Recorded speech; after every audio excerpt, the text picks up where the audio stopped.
Oke. Baik, tujuan pembelajaran kita hari ini pertama, teman-teman nanti bisa memahami pentingnya dan keunggulan database. Dia bisa memahami dengan baik pasti perbedaan database dengan sistem yang berbasis file. Kemudian nanti bisa memahami sistem database termasuk di dalamnya apa itu logical view, apa physical view, skema, rumus data, DBMS. Kemudian menjelaskan database relasional sebenarnya lebih kepada teman-teman bisa ya mempraktekkan bagaimana membuat database relasional. Kenapa? Di setiap materi ini saya ingin membuat teman-teman bisa praktek membuat database relasional. Karena memang saya lihat setiap ujian itu selalu ada soal tentang bagaimana membuat database relasional.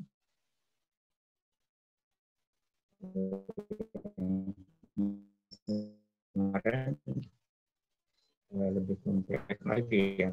Kalau sebelumnya itu sekedar membuat database relasional. Jadi sebelumnya di masa pandemi awal-awal itu tidak hanya membuat database relasional, tapi juga menganalisis. Ini juga sulit, jadi banyak sekali yang harus diselesaikan di dalam ujian tentang materi database relasional. Nah, apa sih database ini? Apa sih database? Apa kita harus tahu tentang database? Nah, di sini katanya sebuah informasi yang terpusat, yang secara terpusat dan efisien dari sebuah file-file yang saling berhubungan. Jadi kalau kita bayangkan, ini ada gambarnya ya. Database itu adalah terdiri dari beberapa file.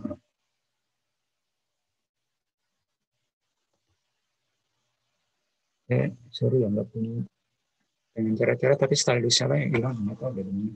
Kemudian pengajar pertama atau kedua gitu saya lupa namanya. Ya, jadi database di sini terdiri dari beberapa file. Jadi kalau kita mau bayangkan konsep sederhananya, database itu seperti teman-teman lihat membayangkan file Excel. File Excel, ya beberapa sheet, sheet 1, sheet 2, sheet 3, dan seterusnya. Kan? Itu namanya file. Kalau dalam database namanya file. Ada customer file, ada sales file, ada inventory file. Kemudian di dalam file-file itu, atau di dalam sheet-sheet itu, pasti kan ada baris ya kan. Dalam Excel itu kan ada sheet, kemudian ada barisnya, ada kolomnya gitu kan. Nah, barisnya itu disebut dengan record-nya. Satu, record dua, record tiga, atau baris satu, baris dua, tiga, dan seterusnya. Kemudian di tiap-tiap record itu mengandung field. Ya, mengandung field. Kalau di Excel ada kolom, ya kan? Ada kolom-kolom. Jadi di Excel itu ada sebuah file Excel, di dalamnya ada sheet. Sheet itu kalau di database namanya file. Di dalam sheet itu ada record, di Excel namanya baris. Kemudian kalau di database itu ada namanya field, kalau di Excel namanya kolom ya. Kolom A, B, C, D, dan seterusnya. Nah, kolom-kolomnya namanya, kalau di database, ya atribut ya, atribut atau field. Ini ada nomor customer, kemudian namanya, ada alamatnya, dan sebagainya.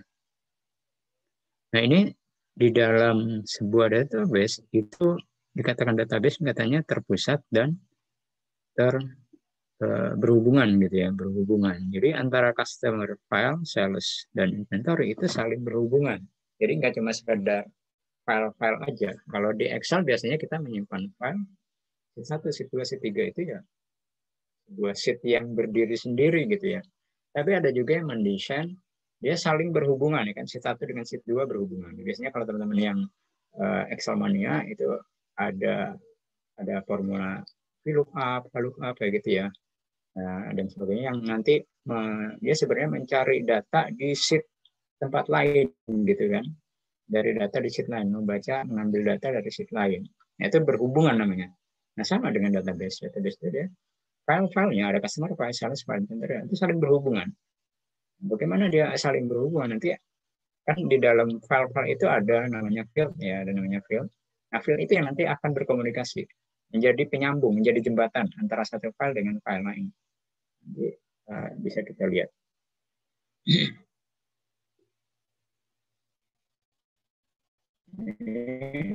Apa bedanya database sama sistem yang berbasis file.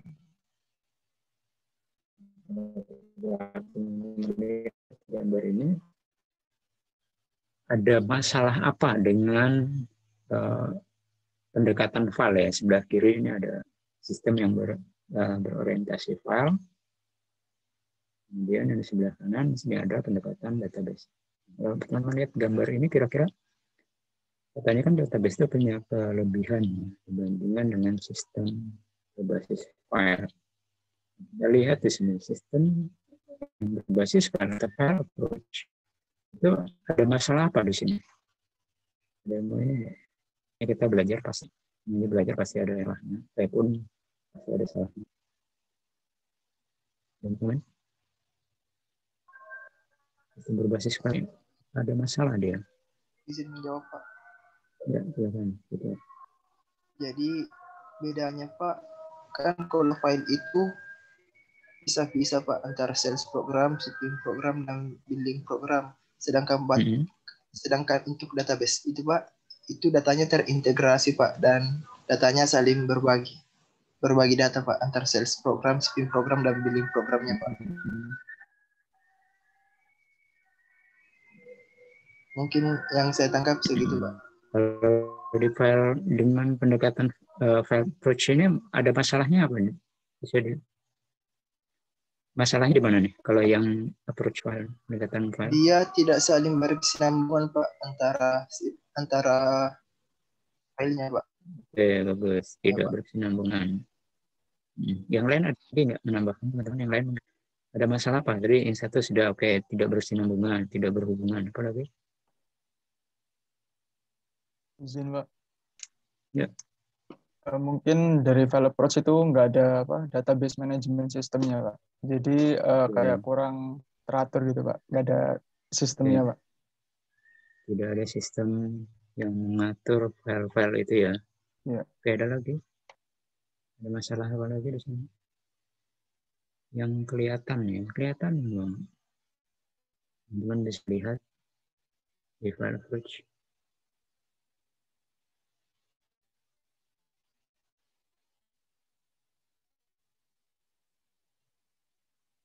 Mau menambahkan? Nah, teman-teman lihat ya, di file approach ini kan ada 3 gambar tabung ya, tabungnya database ya.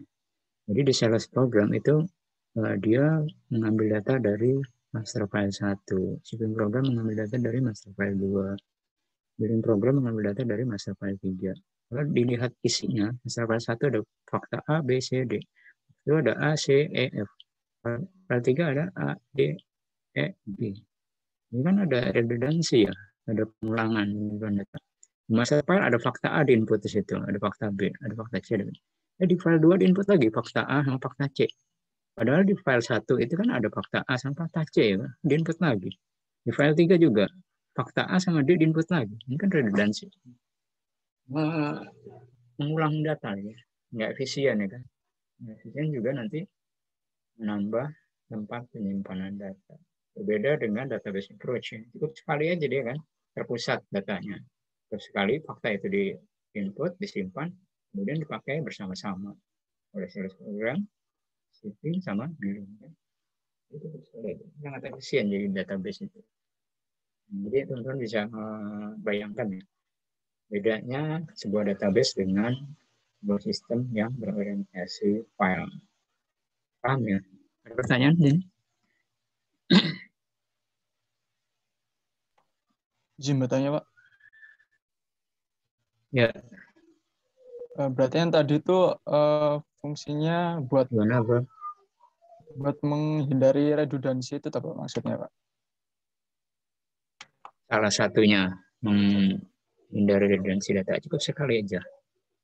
Baik, Pak. Karena kalau berulang-ulang, bayangin ya teman-teman, di file 1 di input fakta A, file 2 fakta A di input juga, di file 3 di input juga. Kemungkinan ada kesalahan data ya kan, sangat mungkin ya kan. Jadi nanti nggak konsisten datanya. Di file 1, file 2, file 3, fakta A itu bisa nggak konsisten datanya. Karena di input berkali-kali. Baik, Pak. Terima kasih. Jadi, redundansi, kemudian juga konsistensi. Efisien. Oke, ada lagi pertanyaan?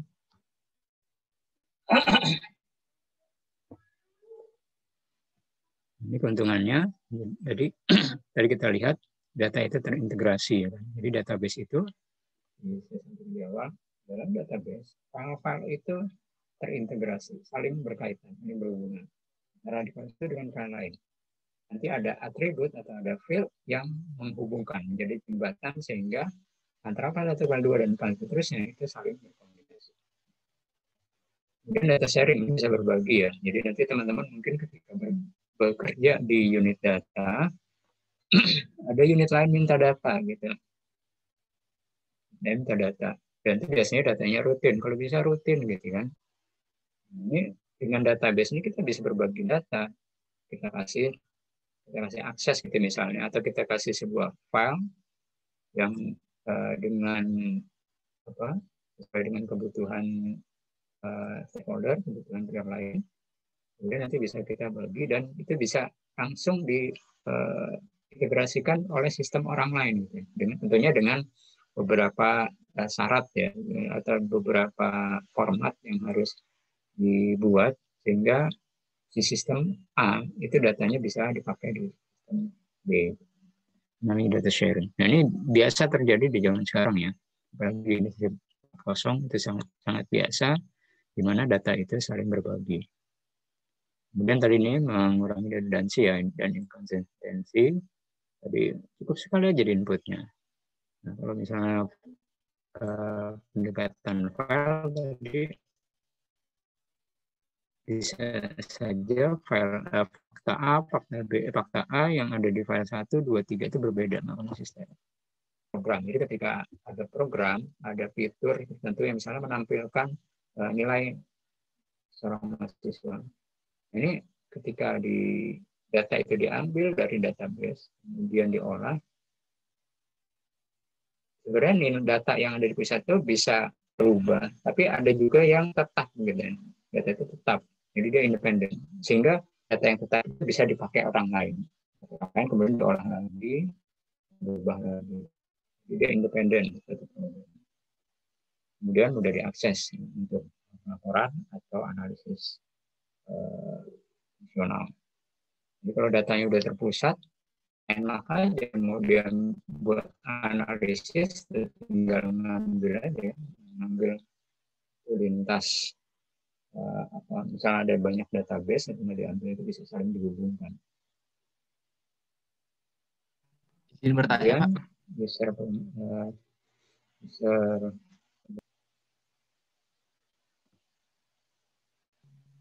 Izin bertanya, Pak. Ya, silakan.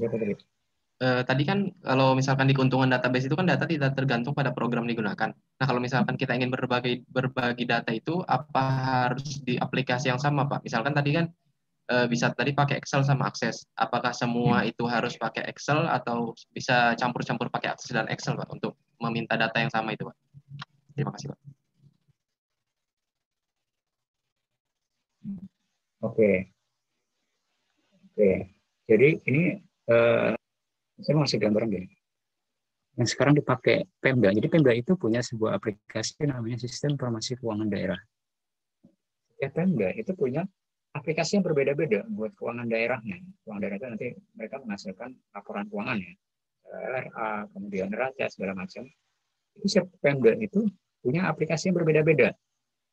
Nah, sementara di pusat, pemerintah pusat, Kementerian Keuangan, ini kan Bu Menteri butuh data kan. Berapa sih penerimaan di daerah, berapa sih pengeluarannya, berapa realisasi sampai sekarang, kan butuh data ya.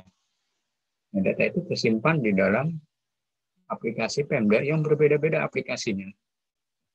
Nah, bagaimana Kementerian Keuangan itu menangkap data yang di Pemda, yang ada 365 Pemda, sekarang ada berapa? 482 Pemda, sekitar 482 ya, nggak tahu kalau yang terbaru, sekitar 482.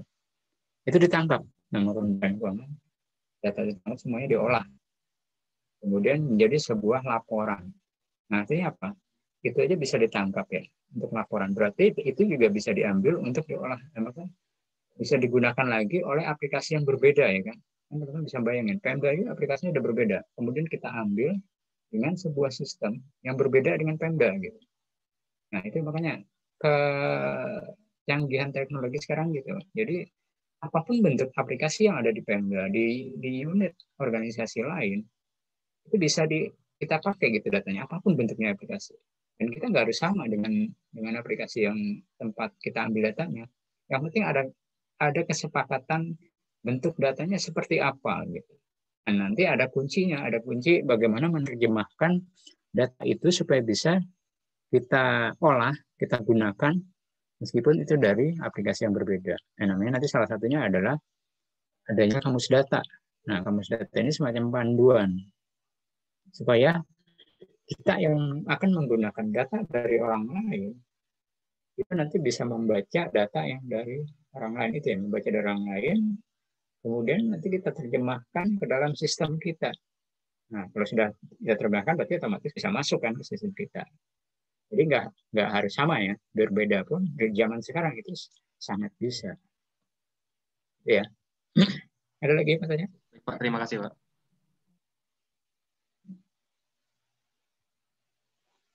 Jadi di sini di penggunanya informasi database itu saya digunakan oleh user yang berbeda-beda. Karena database itu memiliki konsep yang namanya logical view dan physical view.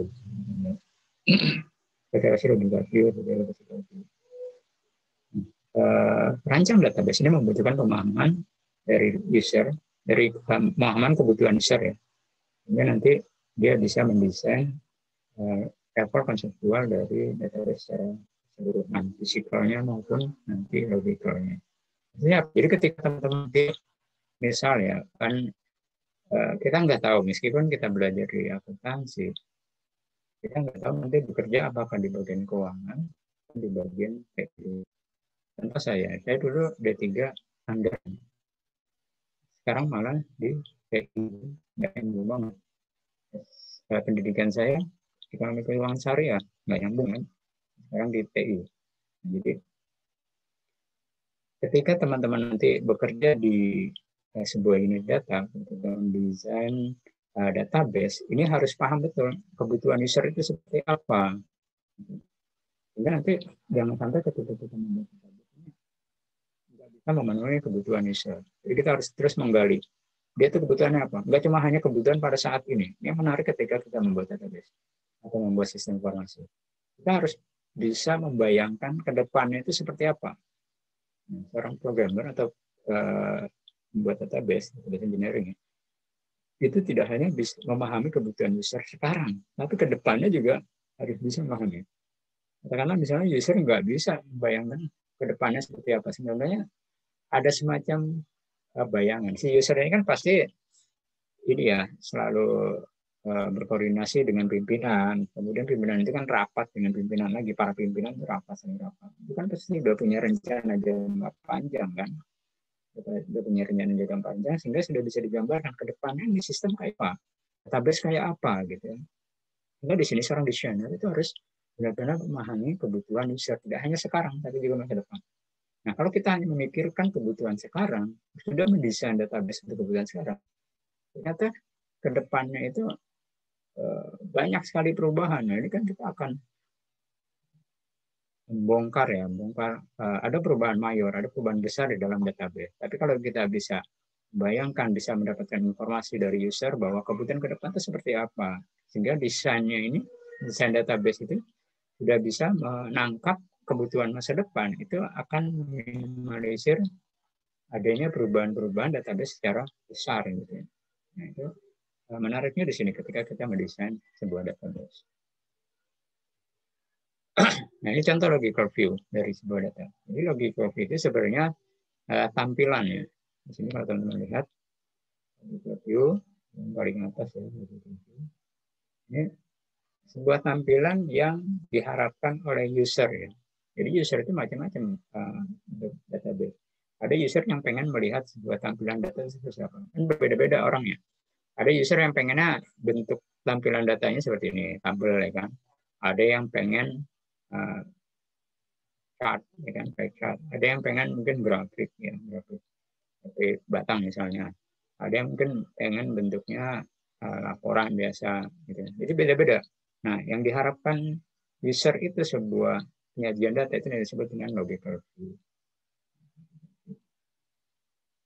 Nah, untuk menampilkan sebuah logical view, ini ada sistem yang mengatur sistem bagaimana data itu diambil dari database. Itu namanya sistem DBMS. DBMS sebuah sistem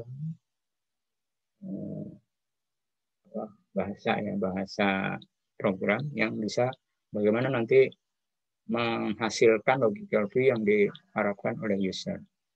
Nanti juga didukung oleh adanya operating system yang menghubungkan antara kebutuhan user dengan database.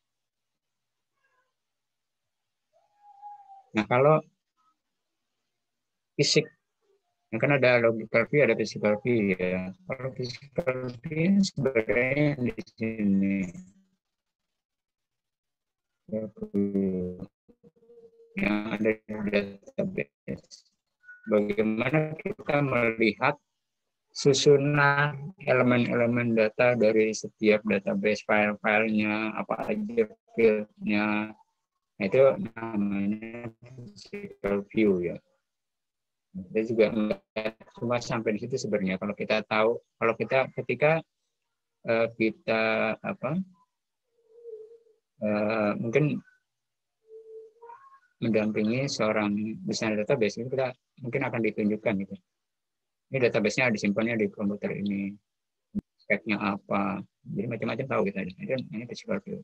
Masuk nanti struktur database itu seperti apa, itu namanya physical view. Kalau diharapkan oleh user ya, oleh pihak ketiga yang akan digunakan untuk pengambilan keputusan, apapun bentuknya. Nah, ini yang tantangan lain di database adalah user itu banyak sekali permintaannya, banyak sekali permintaan data yang sangat variatif ya. Kebutuhan itu kan banyak ya, maka kebutuhan bagaimana menampilkan logical view itu akan sangat variasi, akan sangat banyak bentuknya. Jadi memang tidak satu atau dua bentuk logical view, itu sangat banyak sekali. Tergantung user maunya apa. Pie chart sendiri misalnya enggak. Nanti bisa didesain nggak cuma dari, kan sangat tergantung dari datanya ya, ini berapa elemen di dalamnya itu juga berbeda-beda. Kemudian tabel nanti bentuknya gimana itu juga berbeda-beda. Jadi banyak sekali bentuk database. Kemudian dalam database itu ada yang namanya skema.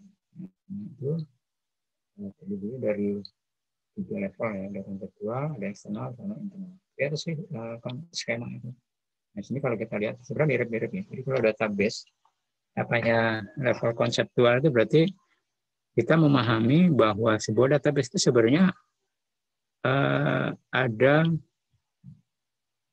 terhubungan ya, ada hubungan antara beberapa file. Kalau kita melihat konsep besar dari sebuah database itu, konseptual level itu maksudnya di sini. Namanya bahwa database itu ada hubungan ya di antara file-file, ada file inventory, ada sales, ada customer dan sebagainya. Sementara kalau external level itu tadi yang logical view, tampilannya seperti apa sih gitu kan. Ada yang bentuknya grafik, ada yang bentuknya tabel, ada yang bentuknya uraian seperti ini ya kan. Nah, kalau internalnya ini seperti physical view ya kan. Inventory, file inventory seperti apa sih dalamnya gitu kan. Oh ternyata itu ada field item number, bentuknya itu integer. Kemudian 00 artinya harus diisi ya. Item number itu harus diisi 00. 0 itu berbeda bukan dengan 0. 0 itu harus diisi. Meskipun diisinya adalah 0, itu berarti sudah diisi. Kemudian ada field description, ada field cost. Gitu. Ini tipenya currency, mata uang rupiah. Kemudian description itu karakter. Item number itu bentuk tipe datanya integer itu maksudnya dia harus diisi angka ya kan, nggak boleh karakter gitu. Kalau dibentuknya karakter berarti boleh diisi angka, boleh diisi karakter. Kemudian kita lihat di sini ada penjualan atau di sini ada file penjualan ya kan, isinya di dalamnya ada invoice number dan sebagainya. Ini namanya interval level. Kalau kita melihat gambaran secara keseluruhan itu namanya konseptual level. Dan kalau kita melihat tampilan yang diharapkan user Itu namanya external level. Nah, kemudian bagaimana desain database? Ya, desain database ini membutuhkan sebuah conceptual view database secara keseluruhan. Membuat desain sebuah database. Di dalam database ini kita juga harus membuat data dictionary, kamus data ya. Jadi ketika kita melakukan data sharing-nya, berbagi data dengan orang lain, dengan pihak lain, nah kita juga harus membuat data dictionary, kamus data. Kamus data seperti ini contohnya. Jadi kita ngasih file ya, ngasih file. File itu kan terdiri dari beberapa atribut ya, atau beberapa field. Nah, field itu harus dijelaskan di sini di kamus data, namanya kamus ya, kamus itu kan penjelasannya. Harus dijelaskan dalam sebuah file ini contohnya ada elemen namanya customer number. Jelaskan apa sih customer number gitu kan. Kemudian di sini panjang fieldnya itu berapa, ada tipenya apa, jadi penjelasan tentang sebuah file yang akan kita bagikan orang lain itu namanya kamus data. Jadi nanti ketika teman-teman berbagi data dengan orang lain itu pasti akan diminta kamus data. Jadi bersandingan cuma sekedar file. Jadi kalau filenya itu sudah matang ya, data-data itu tinggal diolah aja, misalnya langsung jadi laporan itu nggak masalah. Tapi ketika data itu dipakai untuk diintegrasikan dengan sistem lain, nah ini biasanya membutuhkan orangnya juga. Kalau misalnya user sudah di awal tuh data yang fieldnya ini aja ya, ABCD, itu sudah dijelasin berapa panjangnya itu mungkin nggak perlu bisa juga. Tapi biar ratanya biasanya selain memberikan file, ini kita juga harus memberikan data. Dalam database tadi, ketika kita ingin menampilkan logical view ke user, ini kan ada namanya DBMS ya, System Management Database, yang mengatur bagaimana kita membuat atau mengumpulkan data di database, kemudian bisa di-sharing ke user yang membutuhkan sebuah DBMS. Nah, DBMS itu sebenarnya bahasa ya, bahasa di dalamnya, sebuah seperangkat program integrasi untuk memudahkan tugas dalam membuat atau mengakses atau memanage data. Jadi sebenarnya DBMS itu seperangkat program. Dalam itu ada DDL namanya, ada DML, ada DDL. Kalau DDL di sini mendefinisi sebuah data. Kita membuat database itu pakai namanya DDL. Sebenarnya ya tadi DBMS ini cuma instruksi aja ya, atau coding ya. Coding. Kalau kita membuat database berarti itu adalah DDL. Atau kita mengisi database, kemudian melakukan perubahan, menambah. Tadi ya di dalam sebuah file itu kan ada kolom, ada baris-baris ya. Kita menambah baris atau menambah kolom. Di dalam database itu nanti menggunakan DML.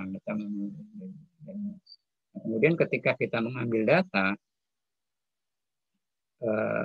mengambil data dari database, kemudian nanti kita kan perlu menyajikan ke user ya. Menyajikan ke user, ini kan pasti diolah, apakah nanti diurutkan, karena data itu nanti bisa saja tidak urut ya, atau mungkin sudah urut tapi bukan urutan sesuai user ya.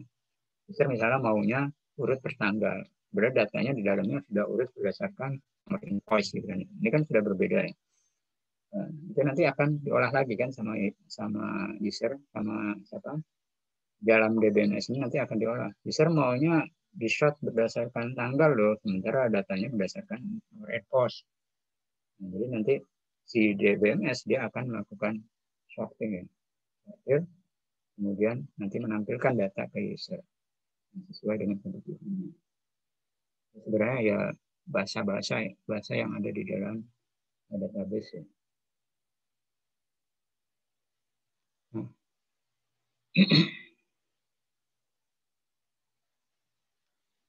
Sebenarnya kalau user itu melihat, kalau kita nggak tahu database, kita cuma tahunya saya mau menampilkan penjualan bulan ini gitu ya.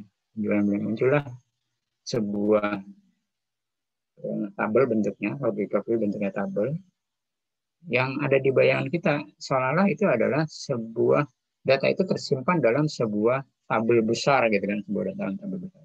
Padahal bukan. Data itu sebenarnya disimpan dalam beberapa tabel yang saling terintegrasi gitu kan, namanya database relasional. Jadi bukan database dalam sebuah tabel besar, satu tabel isinya semua data gitu, sama seperti yang tadi berbasis file, ini satu tabel gitu, isinya fakta-fakta ini. Jadi satu tabel isinya banyak. Itu seolah-olah yang dibayangkan oleh user ketika dia melihat sebuah logical view. Padahal bukan. Database relasional itu adalah beberapa tabel yang saling terintegrasi sehingga bisa menampilkan apa yang diharapkan oleh user. Contoh tampilan logical view yang diharapkan user ya, dia mau melihat data penjualan dari beberapa customer. Nah, ini contoh sebuah database relasional. Tabel dikatakan relasional itu karena tabel-tabel di dalam database. Jadi tadi kan tabel database itu kan terdiri dari beberapa file. File itu ada file sales, ada inventory, ada customer, ya kan. Ini saling berhubungan gitu. Yang ada anak-anak warna merah itu berhubungan. Kemudian kalau di sini kalau teman-teman lihat ada tanda ada tanda pagar gini ya, tanda pagar. Ini artinya dia kunci ya, atribut kunci. Nah, ini atribut kunci ini yang menjadi penghubung. Kenapa file sales itu mempunyai integrasi atau berhubungan dengan sales inventory? Kenapa file sales itu berhubungan dengan customer? Bagaimana mereka saling berintegrasi? Ini menggunakan field yang ada tanda pagarnya ya, ada kuncinya. Ini namanya file kunci. Apakah itu nanti ada beberapa, ada file namanya primary key, ada namanya foreign key. Ya. Nah, jadi di tiap-tiap tabel itu memiliki file kunci, atribut kunci atau field kunci yang nanti menjadi penghubung dengan file lainnya. Makanya disebut dengan database relasional karena mempunyai relasi, mempunyai hubungan antara satu tabel dengan tabel lain. Nah, nanti ketika ujian itu teman-teman akan diminta buatlah sebuah database relasional. Jadi nggak cuma sekedar buat file tabel-tabel gitu aja, tapi dibuat relasinya, ada hubungan antara satu tabel dengan tabel lain. Itu namanya database relasional. Jadi kita pelajari lebih detail. Nah, di sini ada tanda namanya primary key, ada namanya foreign key. Primary key atau kunci utama atau foreign key itu kunci asing atau ada yang menyebutnya kunci luar. Apa sih fungsinya gitu kan? Teman-teman lihat di sini sales di file sales. Sales dikatakan di sini primary key-nya adalah sales invoice ya kan. File sales invoice itu adalah primary key, kunci utama. Sementara di file customer itu juga ada file customer sebagai primary key. Kemudian di file sales itu ada file customer. Dia disebut dengan foreign key. Maksudnya gimana gitu kan? Nah, kalau teman-teman lihat di file sales, berarti dia ada dua kunci ya. Ada dua kunci, primary key sama foreign key kan. Ada kunci utama sama kunci asing. Nah, maksud kunci utama itu adalah dia menjadikan satu record itu menjadi unik gitu ya. Menjadi unik itu maksudnya gimana? Ketika kita mengambil sebuah data, mengambil beberapa data dari sebuah file, kita menggunakan kriteria kunci utama, maka yang diambil dari file sales itu nanti dia harusnya record yang unik gitu, bukan yang sama. Contoh gini, saya mau ngambil data sales dari file sales ya, yang sales invoice-nya kodenya 101 gitu. Nah, maka nanti saya akan membuat DBMS ya kan, tadi query membuat query, ambil sebuah record atau ambillah record dari file sales yang kode invoice salesnya itu adalah 101. Maka itu akan diambil dari file sales yang kode salesnya, kode invoice salesnya itu adalah 101. Nah, dikatakan parameter itu adalah unik. Artinya tidak ada invoice sales atau tidak ada kode yang ada di field invoice sales yang sama gitu. Dia hanya satu aja. Nggak boleh sama di dalam field sales invoice gitu ya. Ya, gitu juga di file customer. File customer di sini primary key-nya adalah customer. Kodenya di sini ada 151, 152, 153. Artinya ketika kita memasukkan data ke dalam file customer, itu nggak boleh ada kode customer yang sama. Dia hanya satu gitu. Maka itu disebut file itu adalah primary key, atau kunci utama. Jadi dia hanya ada satu ya di dalam file atau tabel tersebut. Sementara kalau foreign key atau kunci asing itu boleh lebih dari satu. Kita lihat di tabel sales, customer itu kodenya 151-nya ada 2 ya kan, 152-nya ada 2. Dia boleh ada lebih dari satu di dalam tabel itu. Karena dia akan menjadi penghubung. Maksudnya gimana sih penghubung gitu? Jadi ketika teman-teman gini ya, saya mau ini dong melihat data penjualan, tapi tampilannya nanti ada kode invoice sales, ada tanggal, ada price person, kemudian data customer-nya lengkap gitu. Data customer-nya lengkap, ada namanya, ada alamatnya, ada kotanya, ada negaranya gitu kan. Padahal itu datanya itu kan ada 2 tabel kan.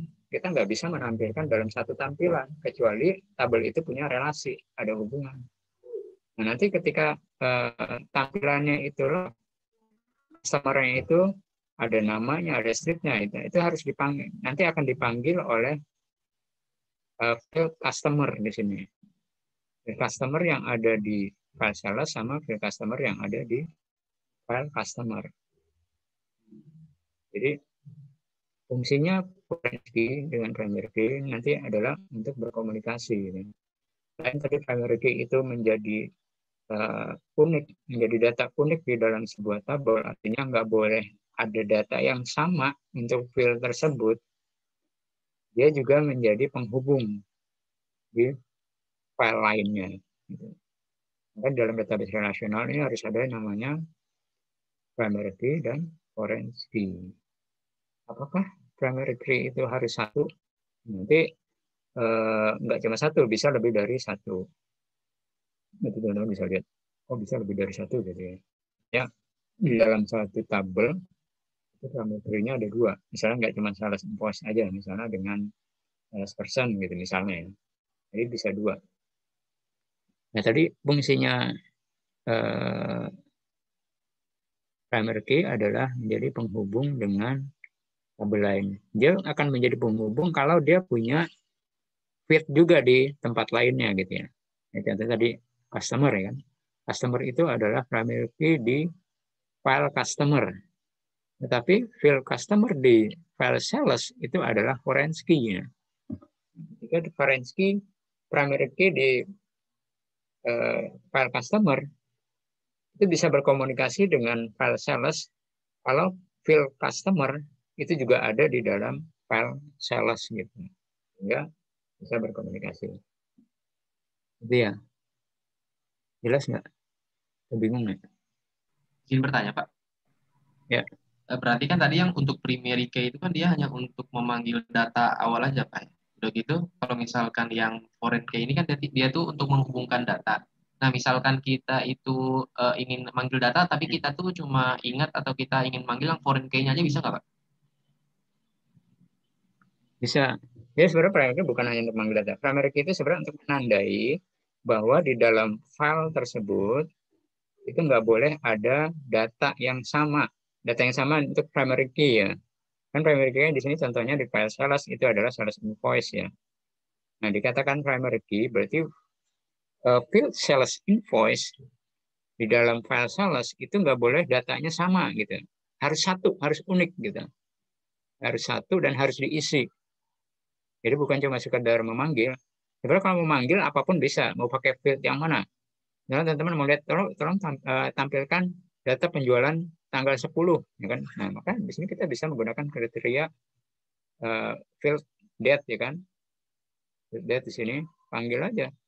Panggil data yang tanggal, bukan tanggal 10, tanggal 15 Oktober. Nah, nanti yang muncul adalah tanggal 15 Oktober. Ada 2 di sini. Jadi semua field itu bisa dipakai kriteria untuk pemanggilan data. Nah, tapi kalau key-nya, kuncinya itu untuk pertama, kalau primary key untuk menandai bahwa di dalam file sales itu atau di dalam file customer itu data sales invoice atau data customer nggak boleh sama. Itu berarti di situ adalah primary key, kunci utama. Atribut itu atau field itu menjadi kunci utama. Tapi kalau foreign key itu nanti akan menjadi penghubung dengan primary key-nya di tempat lain gitu ya. Penghubungnya aja. Penghubung maksudnya gimana? Untuk menggabungkan file sales dan file customer gitu. Misalnya di record 1 di baris 1 ini kan sales invoice 101 ya, tanggalnya 15 Oktober, sales personnya above, kemudian nomor kode customernya adalah 151. Si user ini kan kadang butuh data kan, butuh informasi. Customer 151 itu siapa? Ada nanti user yang pengen tahu namanya aja. Ada user pengen tahu kotaknya aja, gitu kan. Ada user pengen tahu alamatnya aja. Ini nanti si field customer di file sales itu menjadi penghubung dia. Jadi penghubung di file customer. Dia bagaimana menghubungkannya? Karena di file customer itu ada primary key customer, ya kan, kode customer. Itu nanti disamakan. Kalau di bahasa programnya nanti ada semacam katanya join gitu ya. Jadi join itu dia menggabungkan file sales dengan file customer sehingga kedua tabel ini menjadi satu dan bisa ditampilkan oleh user gitu. Itu ya. Ada lagi Pak, terima kasih Pak. Izin bertanya Pak. Ya, Randy. Ini Pak. Tapi sebelumnya saya minta maaf kalau ada kesalahan dari pemahaman saya. Kan kalau tadi diilustrasikan database approach itu gambarnya seperti tabung ya Pak. Habis itu di dalamnya itu terdapat atau file yang saling terintegrasi. Yang ingin saya tanyakan, bukannya hal tersebut malah jadi lebih beresiko ya Pak? Karena misalnya kan kalau ada file atau field yang error atau korup gitu kan, itu kan saling terhubung gitu Pak. Nah itu tuh termasuk kelemahan yang tidak bisa diantisipasi kalau misalnya error tinggal manggil teknisi, atau ada penanganan khusus biar nggak terjadi seperti itu Pak? Ya. Ya, bagus sekali. Memang di dalam prakteknya bisa jadi satu file itu korup ya. Salah satu bentuk pengendalian adalah backup ya, di backup. Nanti kita belajar tentang pengendalian internal. Salah satu ancaman di dalam sebuah data itu adalah hilang atau rusaknya file atau data ya kan. Bagaimana kita mengatasinya? Bagaimana bentuk pengendaliannya? Itu menggunakan backup. Memang ketika salah satu kelemahan dari database itu adalah ketika ada satu file yang rusak atau katakanlah salah gitu ya, nggak valid, sehingga nanti ini kan berkaitan dengan file lain ya kan, sehingga menjadi sesuatu apakah itu salah atau menjadi error, itu memang terus salah satu resiko. Tapi sepanjang kalau kita membuatnya baik-baik aja, misalnya data itu sudah benar, kemudian tidak ada kerusakan data, itu justru jauh lebih besar keuntungannya daripada kerugiannya. Jadi memang setiap apapun ada resikonya, setiap apapun ada ancamannya. Tinggal bagaimana kita membuat pengendalian internalnya. Jadi salah satunya kalau file itu ada potensi kerusakan, ya kita melakukan prosedur backupnya. Kita buat, misalnya kalau memang data itu adalah intensitasnya tinggi atau perubahannya dinamika perubahannya cukup tinggi, kita melakukan prosedur backup yang rutin. Nah, sehingga nanti ketika ada rusak data itu, kita harus bisa memperbaiki data tersebut. Jadi itu banyak, semuanya pasti ada ancaman ya, ada ancaman. Tinggal bagaimana kita membuat pengendalian internalnya. Baik Pak, terima kasih. Gitu ya, oke. Ada lagi pertanyaan? Izin bertanya Pak. Ya. Apakah dalam primary key sama foreign key ini harus berada pada satu file yang sama atau bisa berbeda ya Pak? Sama tadi kan dijelaskan bahwa primary key ini bisa memiliki foreign key yang lebih dari satu. Namun apakah bisa primary key ini tidak mempunyai foreign key juga ya Pak? Gimana yang terakhir? Apakah primary key? Apakah primary key ini juga bisa tidak mempunyai foreign key-nya sehingga tidak mempunyai foreign key. Oke. Tidak punya data relational gitu.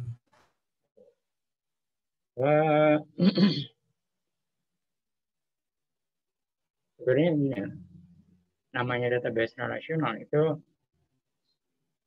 saling berkaitan ya.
Yang ada di sales itu aja, yang ada di file sales itu aja.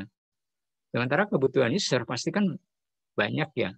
Dia pengen tahu nih penjualan 101 itu siapa sih gitu kan. Nah makanya di sini perlu ada data customer yang merupakan sebenarnya itu adalah foreign key yang akan menghubungkan primary key di file customer. Kalau tidak ada foreign key, nanti si user hanya bisa melihat data yang ada di file itu aja gitu. Di file sales aja atau di file customer aja. Customer ini kan nggak ada foreign key ya, nggak ada foreign key kan, tapi dia punya dia foreign key-nya ada di tempat lain gitu. Yang di customer kan nggak ada foreign key ya. Nah, dia hanya bisa menampilkan customer aja. Nah, ketika user ingin mengetahui data customer yang ada di penjualan, maka dia akan melihat tabel penjualan. Tabel penjualan, oh di situ ada foreign key, nanti akan menjadi penghubung gitu. Gitu ya. Jadi memang bisa aja di customer, contoh ya di file customer itu nggak ada foreign key, tapi dia punya ada primary key dia itu ada di tempat lain gitu. Bayangkan kalau misalnya di sales itu nggak ada foreign key, di customer juga nggak ada foreign key. Ini semua, jadi semuanya nggak ada foreign key ya kan. Jadi kita cuma bisa melihat file yang ada di sales aja. Kita hanya bisa melihat file yang ada di customer aja, data-data yang ada di customer aja. Nggak bisa menggabungkan kedua data itu. Nah, di sini makanya perlu ada foreign key untuk menghubungkan dua file antara sales dan customer sehingga user bisa mendapatkan informasi secara lengkap. Gitu ya, paham ya? Baik, Jadi kalau Pak. ada Terima foren key kasih. bisa aja, ya satu bisa aja sih. Tapi kita cuma bisa lihat itu doang. Karena masing-masing sales maupun customer tuh nggak punya foren key. Ya udah, bisa lihatnya itu doang. Nggak bisa kita melihat informasi secara penuh.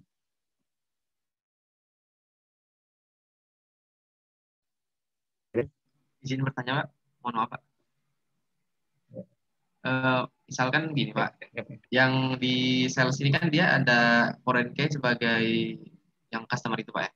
Terus yang untuk yang tabel customer itu kan dia tuh langsung nginput yang 151 itu kan, Pak, yang dari sales itu. Nah, mungkin nggak yang di file customer itu dia itu foreign key-nya ada 2 dari yang sales. Misalkan yang customer itu dia ada 1 dan 1 lagi itu dia dari misalkan customer mana, Pak ya? Mana, Pak?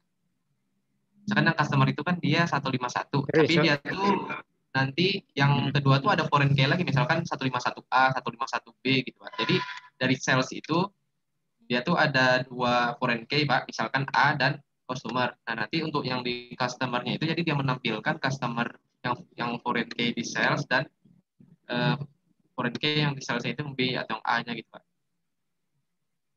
Oh. Seperti itu, Pak. Maksudnya misalnya di dalam file customer ada satu file tambahannya. Iya, Pak, tapi dia dari yang sales itu, Pak, yang dari file sales itu. Jadi dia tuh yang 2 foreign key yang sales itu dia tuh minta untuk yang di file di customer itu, Pak. Seperti itu, Pak. Sorry, saya belum. Jadi contohnya tadi 151A itu misalkan gitu, Pak. Jadi 151A itu ada di mana? 151 tuh dia ada di file customer itu, Pak. Misalkan yang di file customer itu dia ada 151, tapi dia tuh ada minta misalkan jenis yang A atau sampai Z gitu, Pak. Misalkan. Nah, jenis A, jenis B, dan seterusnya itu ada di mana isinya? Apakah kita menambahkan field baru di customer? Yang di customer itu, Pak. Atau di dalam field customer itu? Iya, Pak. Sorry. Saya mau naruh begini. Berarti ini kan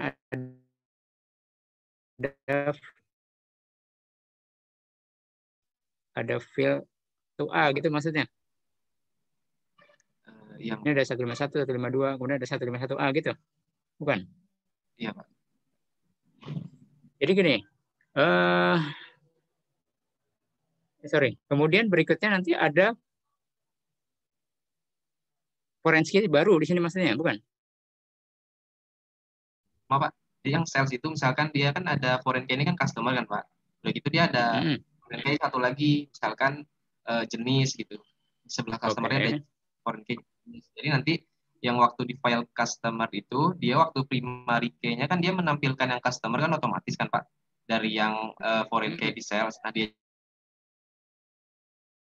juga menampilkan customer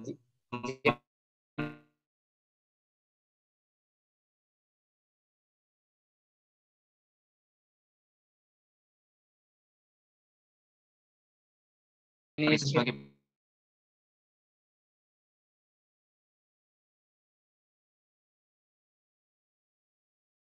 tabel baru lagi itu jadi di customer juga, Pak. Oh, berarti di dalam customer nanti ada di sini misalnya jenis gitu ya?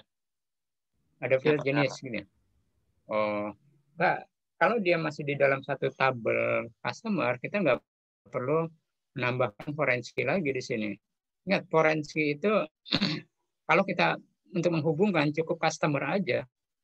Cukup panggil menjadi penghubungnya itu adalah field customer sebagai primary key di file customer, kemudian jadi foreign key di file sales. Misalnya dia ada tambahan field baru, misalnya jenis, ya kita nggak perlu menambahkan foreign key lagi di file sales sebagai field jenis tadi misalnya ya, nggak perlu. Karena cukup satu aja field jenis pun bisa dipanggil nanti ditampilkan ke user gitu. Jadi nggak perlu ada 2, 1 aja. Nah kalau misalnya ada 2, bisa jadi ada 3, jadi bukan database relasional, jadi nggak efisien gitu. Fungsi database relasional, fungsi menghubungkan kamera dan itu adalah kita meminimalisir field yang ada di file sales gitu, supaya nggak banyak field tambahan di dalam field sales, padahal itu ada di file customer gitu, nggak perlu menambahkan, cukup satu aja, efisien gitu. Kalau banyak, ya nggak efisien. Kecuali kalau misalnya jenis tadi itu adalah field foreign key baru di dalam file sales, nah kemudian kita buat di sini ada tabel baru, namanya misalnya tabel persediaan gitu kan. Nanti di sini ada primary key-nya adalah jenis produk, ya kan, jenis produk, kemudian ada uraian produk, kemudian satuan produk. Nah, nanti jenis ini menjadi penghubung tabel persediaan. Sehingga nanti si user ketika mau dapat penjualan itu ada jenis, dia pengen tahu detail informasinya, tinggal menghubungkan ke file persediaan. Dipanggillah semua file yang dibutuhkan user, field yang dibutuhkan user, apa yang dibutuhkan dipanggil dari tabel persediaan. Ini agak susah cara-caranya saya agak susah karena virus. Mudah-mudahan paham teman-teman ya. Oke, mudah-mudahan paham ya. Gitu ya. Jadi kalau misalnya jenis ini, field jenis ini ada di file customer, kita nggak perlu lagi menambahkan foreign key di dalam file sales. Nah, cukup satu aja. Jadi primary key yang ada di tabel lain menjadi foreign key di tabel sales ya. Dengan adanya foreign key itu kita bisa mengambil semua field yang ada di file customer. Mau berapapun diambil boleh. Nah, fungsinya memang menghubungkan. Saya mau lanjut ya, karena sebenarnya materi utama bukan di sini, tapi nanti di desain database. Itu harusnya lebih banyak. Oke, berikutnya adalah mengapa kita perlu membuat tabel yang berhubungan ya, seperangkat tabel yang berhubungan. Kenapa kita perlu database? Nah, dalam penyimpanan data, kalau kita menyimpan data dalam satu tabel yang besar, itu tadi katanya ada redundancy ya, jadi ada pengulangan, kemudian juga nggak efisien, sehingga menyebabkan ada beberapa anomali. Ini ada update anomali, ada insert anomali, dan delete anomali. Kita seperti apa masing-masing anomali ini? Kemudian aturan kita mendesain database relasional. Yang pertama, setiap kolom di dalam baris itu harus memiliki nilai tunggal ya. Nilai tunggal, nggak boleh ada dua nilai. Misalnya di sini customer, database sales ada customer,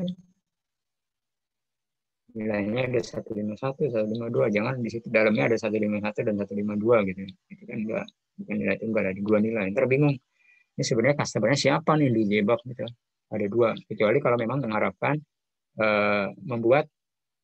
mendesain database memungkinkan bahwa sebuah penjualan itu bisa customer-nya ada dua, itu bisa. Tapi di sini kita harus membuat field baru di sini. Sekarang yang pertama ini customer 1, ini customer 2. Customer 2-nya siapa? Misalnya 152 gitu ya. Nah, itu bisa aja. Atau salesperson-nya ada dua, itu bisa aja. Tapi harus dibuat dua field, nggak boleh dua nilai ya.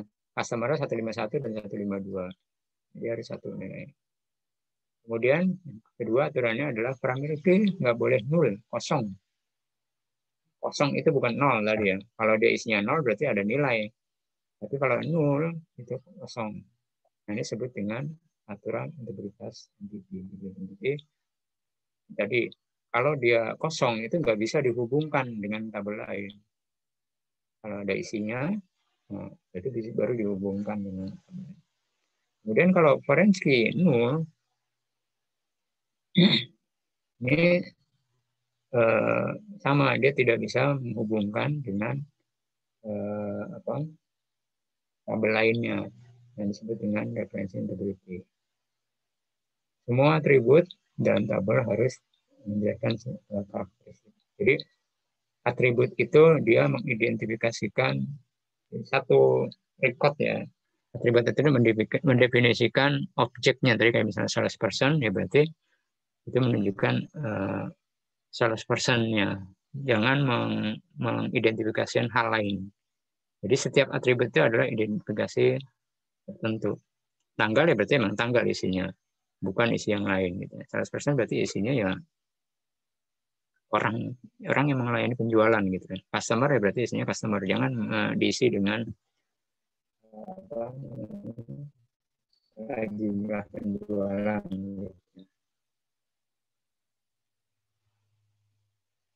Nah, dengan aturan-aturan tersebut nanti memungkinkan database untuk dinormalisasi dan memecahkan permasalahan anomali update, insert, dan delete.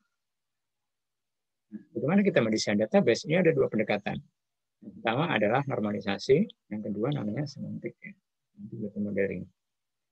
Data normalisasi, pendekatan normalisasi itu dimulai dengan mengasumsikan bahwa data itu disimpan dalam sebuah tabel besar. Kita mengasumsikan data itu disimpan dalam sebuah tabel besar.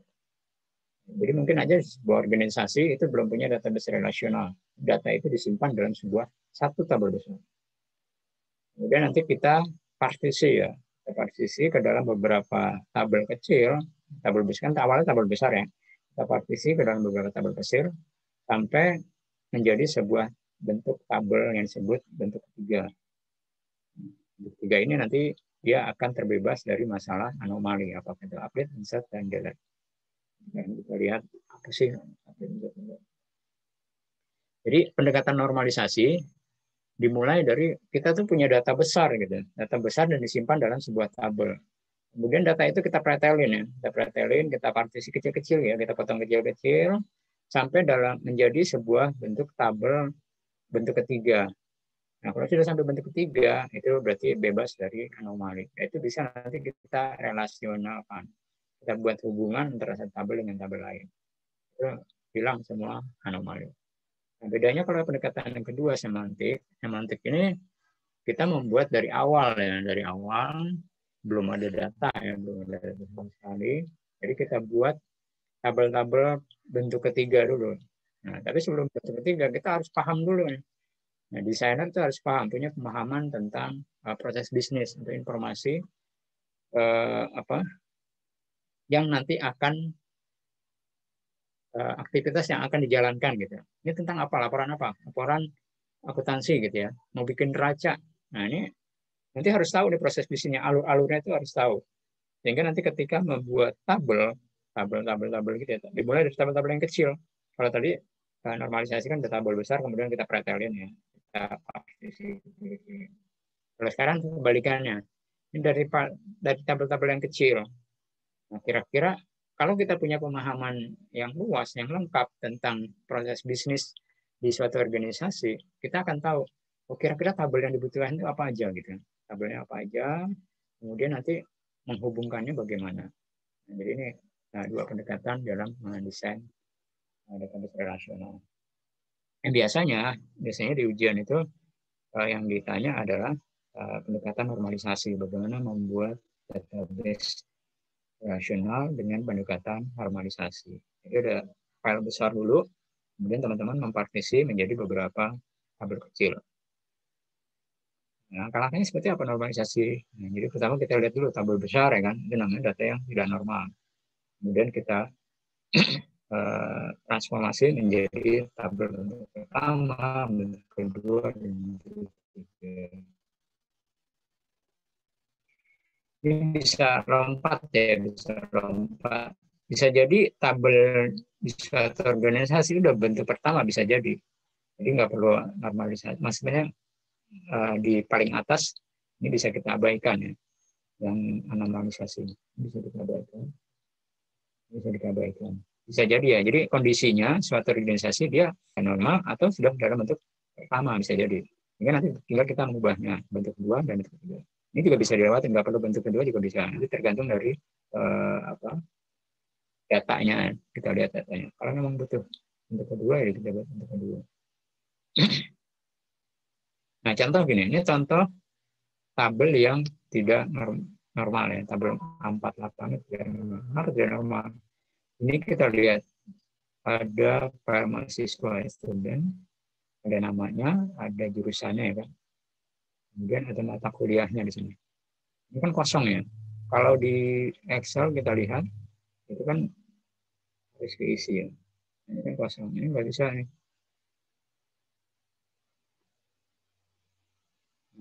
Untuk membuat sebuah database relasional ini kita harus mengkonversi menjadi database bentuk pertama. Nah, jadi yang kosong-kosong ini kita isi. Kita isi sehingga kita tahu oh pengulangannya data yang diulang-ulang itu yang mana gitu kan. Nah, nanti prosesnya adalah kita mencoba meminimalisir data-data yang diulang ya, redundansi ya kan. Yang mana nanti akan kita kurangi gitu kan.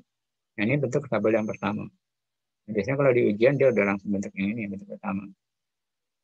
Dari normal ke bentuk satu kan hanya cuma mengisi aja. Kemudian kita tentukan primary key-nya.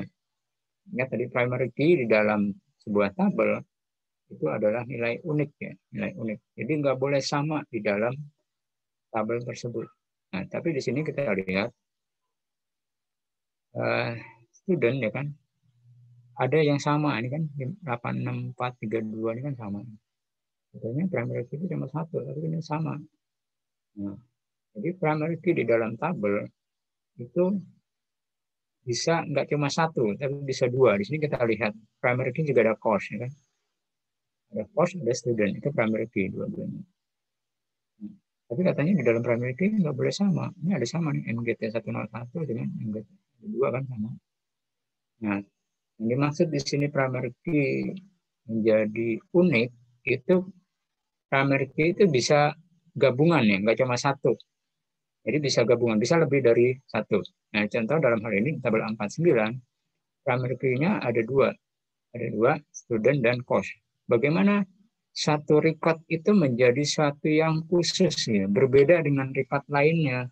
Karena kan redundansi itu berarti kita tidak ada pengulangan data ya. Satu baris itu harus satu catatan yang khusus ya, nggak boleh diulang lagi. Kalau misalnya ada data yang sama, itu kan berarti nanti double ya kan. Bayangin teman-teman, ada data masuk sama, data penjualan sama masuk. Nanti ketika penyajian raca, penyajian laporan operasional, itu kan datanya jadi double ya kan, ada penjualan double. Jadi nggak boleh redundansi, maksudnya nggak boleh ada data yang sama dimasukkan dua kali.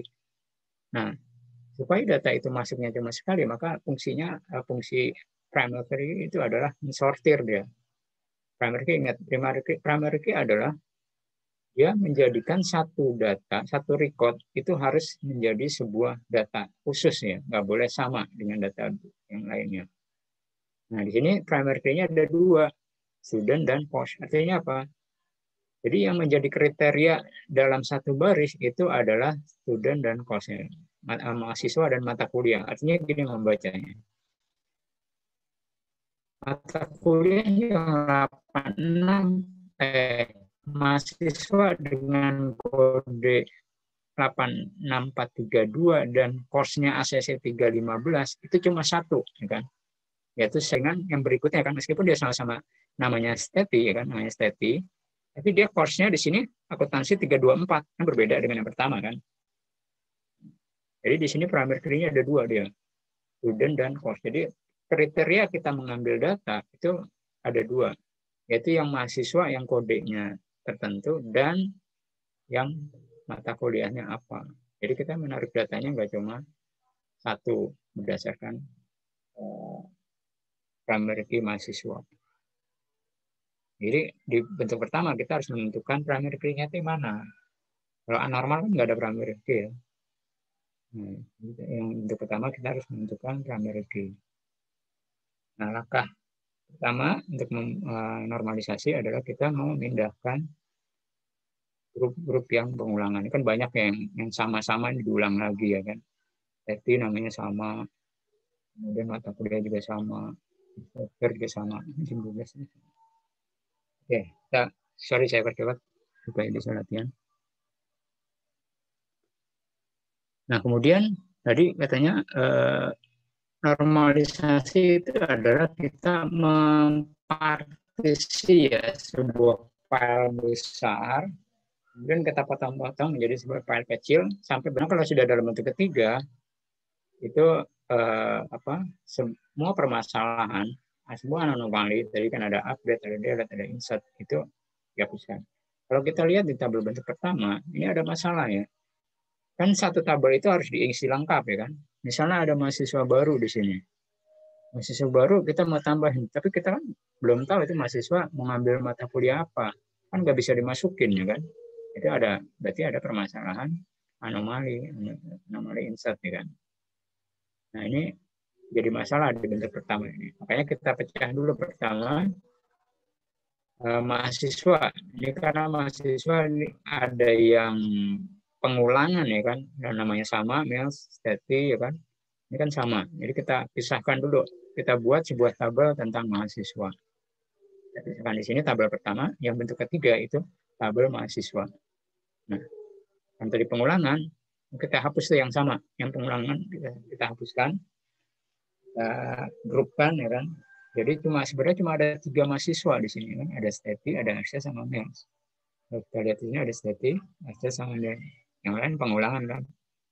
Nah ini jadi yang pertama bentuk ketiga, tabel bentuk ketiga. Jadi sebelumnya saya mau ini di dalam kita merancang sebuah database ini sebenarnya secara garis besar itu ada 2 jenis tabel.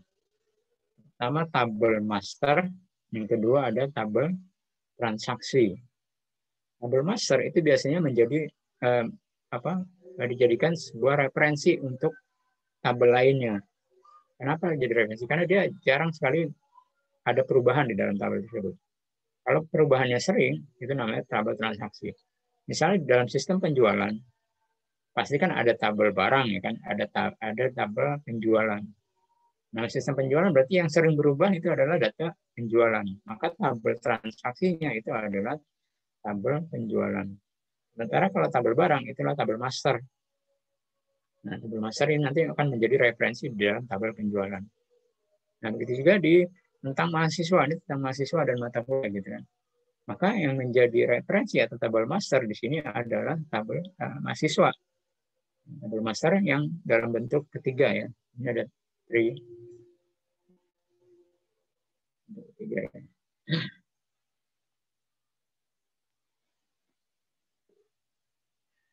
Nah, yang pertama, jadi kita pretelin tabel besar, kita partisi jadi beberapa tabel kecil, tapi syaratnya tabel-tabel kecil itu harus dalam bentuk ketiga gitu kan. Jadi kita lihat prosedur membuat ini kan normalisasi. Tabel-tabel kecil harus dari bentuk ketiga.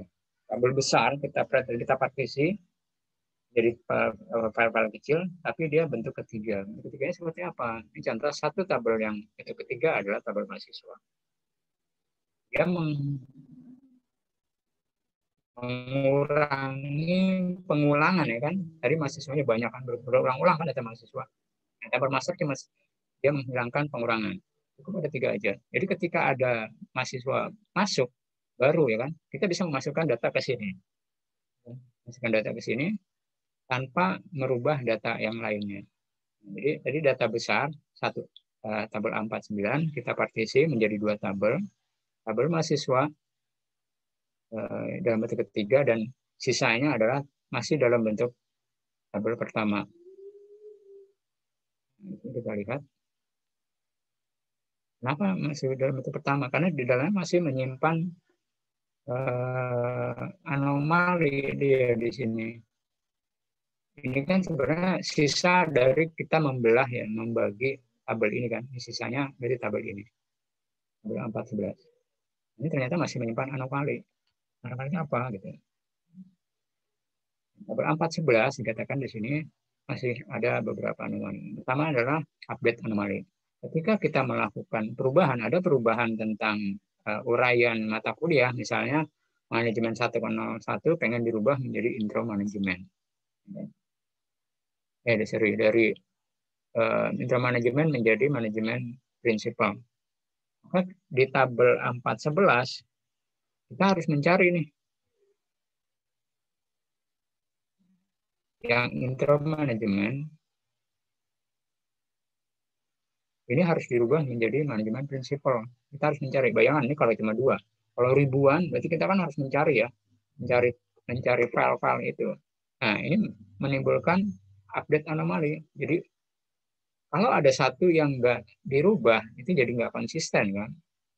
Nah, makanya harus dirubah semua. Ini kenapa 4.11 ini masih menyimpan permasalahan. Yang kedua, insert anomali. Di sini tadi, kalau ada mata kuliah baru, kita nggak bisa menambahkan di sini mata kuliah baru.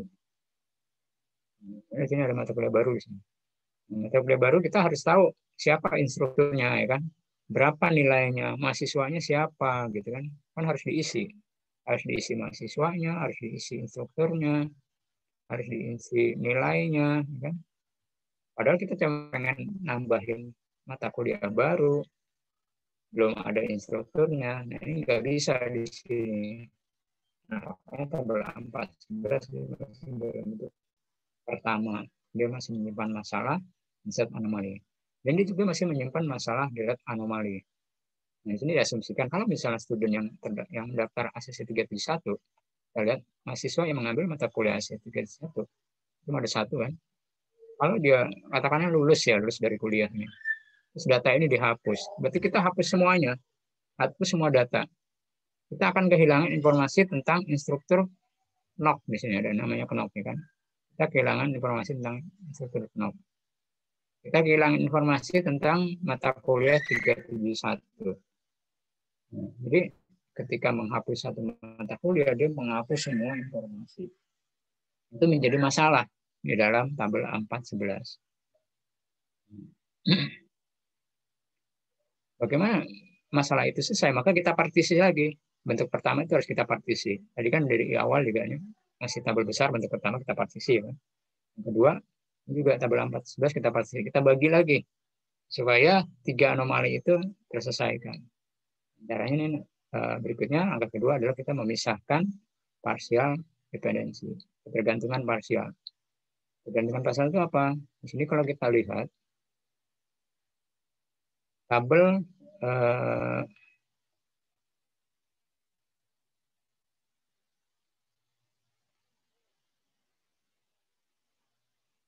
di sini ada field office, ya, ada office hours, ada office location, ada phone. Ini sebenarnya dia kan tergantung pada instruktur ya, kan? Bukan tergantung. Sorry.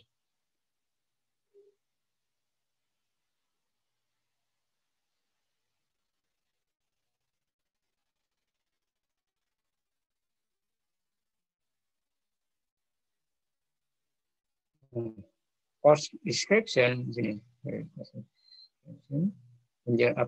uraian mata field course ya.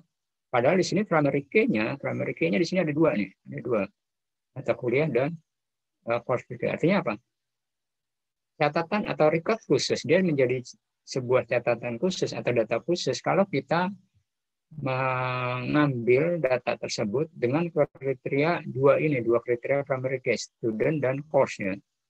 Kita bisa mengambil satu nilai, satu catatan bisa menjadi catatan, dikatakan catatan khusus kalau kita memanggil catatan itu, memanggil record itu, yang hasilnya cuma satu gitu. Berarti di sini kriterianya dua ya kan. Kita harus memanggil mahasiswa yang kodenya 86432 dan course-nya ACC 315. Jadi kan ada dua kriteria ya kan. Nggak bisa kita memanggil panggil mahasiswa dengan 86432, maka nanti akan muncul 4 record. Ada 3 record. Nah, berarti itu bukan record yang khusus. Karena yang muncul ada 3. Dikatakan catatan khusus kalau yang kita panggil itu 1. Bagaimana manggil 1? Berarti kita punya 2 kriteria. Panggil sebuah record di dalam tabel 4.11 yang kode mahasiswanya 86432 dan kode course-nya adalah ACC 315. Maka nanti yang muncul akan 1. Kalau muncul 1 itu berarti record itu adalah khusus. Dia tidak sama, tidak ada redundansi, tidak ada duplikasi data di dalamnya kan, cuma 1. Nah, ini harus dipisahkan di sini, harus dipisahkan. Ini namanya dependensi parsial. Ketika ada course nih, dependensi parsial itu ketika ada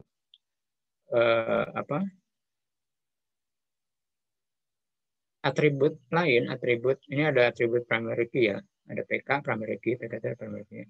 Misalnya di sini course description, itu tergantung hanya kepada course aja.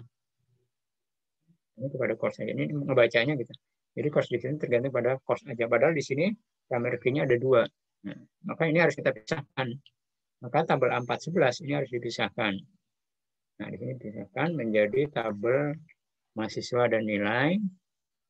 Mahasiswa dan nilai. Kemudian ada tabel bentuk kedua. Nah, tabel bentuk kedua namanya instruktur. Yang pertama, tabel nilai. Bagaimana satu record menjadi sebuah catatan khusus, sebuah record khusus, dia punya 2 primary key. Dia sudah menjadi bentuk ketiga. Kalau sudah jadi bentuk ketiga, tadi berarti sudah bebas dari update, insert, dan delete anomali.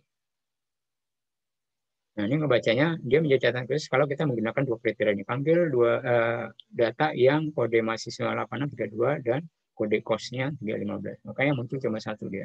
Nilainya ini doang ya kan. Nah, ini namanya tabel transaksi. Ya, tabel transaksi, bukan tabel master. Dia perubahannya sangat dinamis. Tiap ada UTS, ada UAS, itu kan berubahnya. Dia berubah terus. Berbeda dengan tabel master yang hanya jarang berubah. Nah, setelah kita pisahkan ini tabel yang memiliki ketergantungan parsial, ada 2 karena ada 2 primary key ya. Nah, sisanya menjadi tabel 413. Nah, tabel 413 ini ternyata masih menyimpan namanya masalah dependensi transitif. Nah, di sini atribut-atribut office hour, kemudian location sama font. Ini sebenarnya kan tergantung pada instruktur ya. Ini juga masih menyimpankan anomali. Kita nggak bisa menambahkan instruktur kalau kita nggak tahu mata kuliahnya apa. Kita nggak bisa menambahkan mata kuliah kalau belum ada instrukturnya kan gitu ya. Jadi di sini harus namanya apa? Ada ketergantungan transitif. Jadi sebenarnya atribut-atribut office hour, office location itu bukan tergantung pada primary key, bukan tergantung pada ini. Padahal dia punya primary key. Harusnya kan ini primary key itu kan menjelaskan semuanya ya, menjelaskan ini semua. Tapi yang office hours location itu dia sebenarnya bukan dijelaskan oleh course, tapi dijelaskan oleh instruktur. Nah, ini namanya ketergantungan transitif. Nah, ini harus dipisahkan. Ini harus dipisahkan. Sehingga file A413 dia masih bentuk kedua. Nah, tadi kalau bentuk kedua harus dirubah menjadi bentuk ketiga. Pisahkan dependensi transitifnya sehingga nanti menjadi tabel bentuk ketiga. Bentuk ketiganya apa? Bentuk ketiganya adalah pertama ada tabel cost ya, tabel cost cost, kemudian atribut lainnya adalah cost description. Ini juga instruktur. Jadi sini kita bisa menambahkan instruktur ya. Tanpa kita nggak tahu dia nanti mata kuliahnya apa.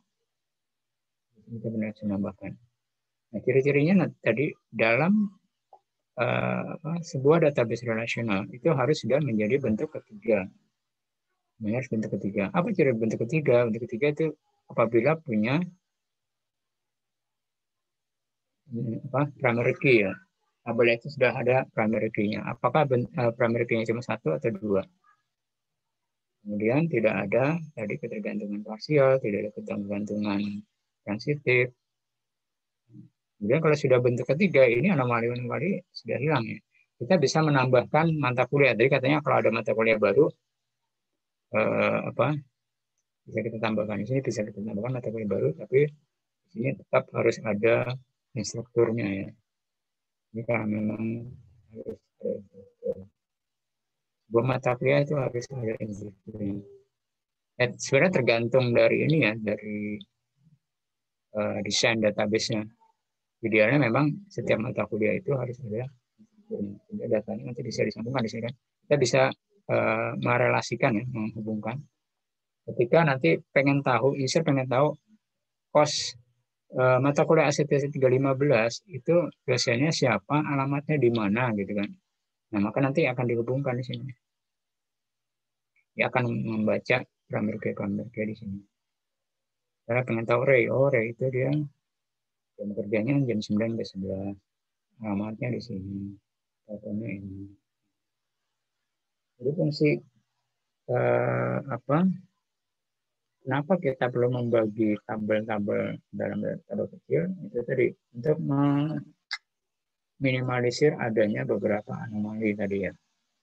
Ada anomali, insert anomali, dan delete anomali. Jadi ketika kita misalnya delete anomali, ketika kita menghapus satu data, itu tidak menghapus informasi yang di dalam data tersebut. Karena informasi sangat penting ya. Itu juga ketika pembaruan anomali, ketika kita melakukan sebuah perubahan, contoh di sini ya, kita pengen merubah nomor telepon si instruktur, kan cukup di tabel ini aja kita rubah ya. Tabel ini berubah. Jadi kalau ada tabel transaksi, ini saya nggak perlu ya. Ini nggak perlu nggak ada data instruktur kan. Jadi kita nggak perlu merubah.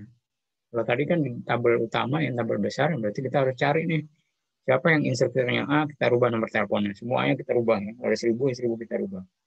Pengen kalau ini adalah manual ya kan, sebuah file tabel besar di dalam kertas. Itu repot sekali kan. Nah, ini jadi efisien, tabel transaksinya jadi efisien di sini. Kita lihat tabel transaksi di sini ada mahasiswa dan nilai. Cukup ini aja, student dan cost dan nilai, itu 3 itu doang. Bagaimana nanti menampilkan misalnya ada user pengen tahu secara lengkap. Nah, ini kan karena sudah ada ini primary key-nya kan.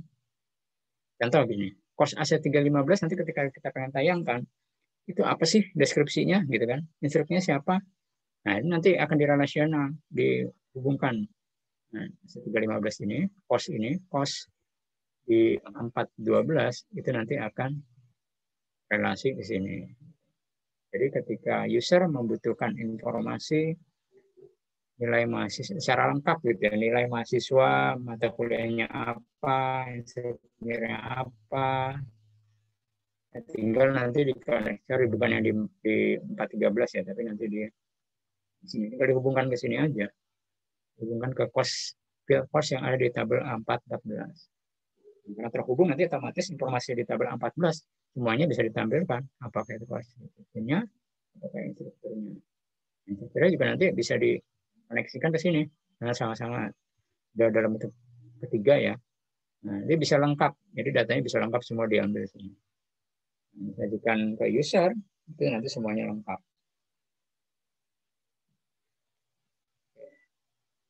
Nah, ini kemudian ini singkat saja. Jadi queries itu tadi ya yang di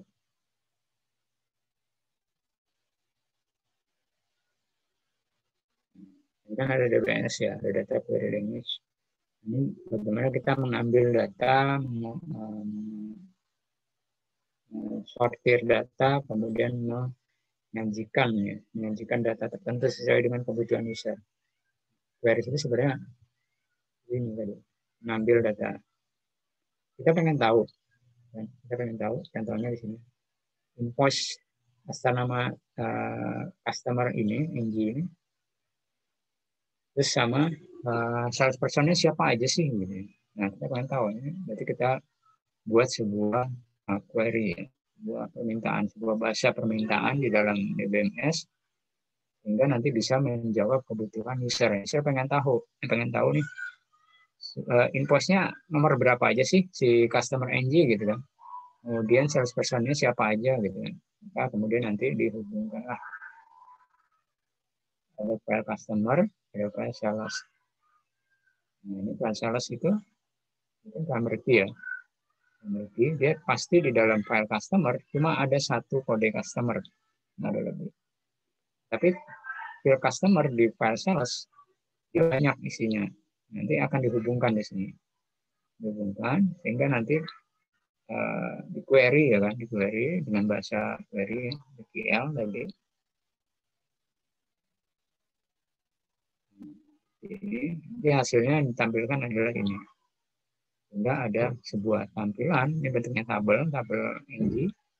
Oh, sales 101, sales 101, sales persen jawab, kemudian ada dua yang si NG ini dua kali melakukan pembelian dengan info 101 dengan 103. Nah, kalau misalnya karena ini sudah terhubung ya kan antara file customer yang ada di file customer dengan file customer yang ada di sales, ini informasi semua ini bisa ditampilkan juga di sini.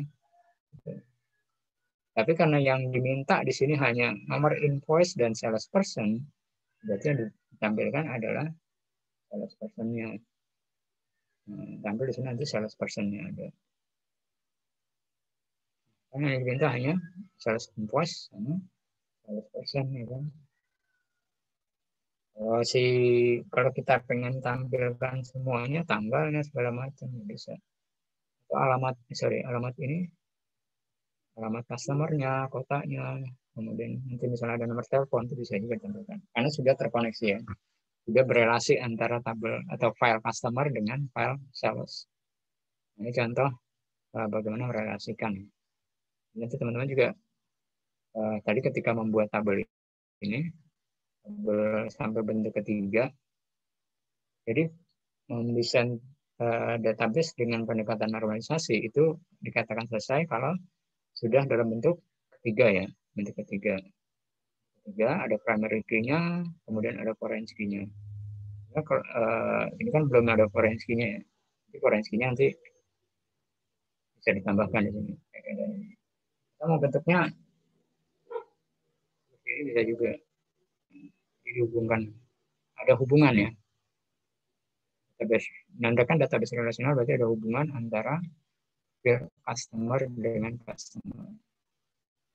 Juga kalau yang di sini nanti ada hubungan antara instruktur dan instruktur yang ada di file tabel 414 dengan tabel 415. Oke, ada pertanyaan sampai sini?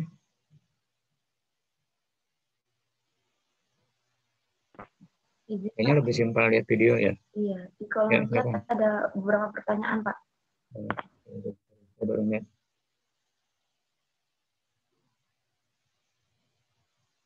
Ada sistem manajemen data terdapat sebuah skema yang dimana skema ini dibedakan menjadi 3 skema level.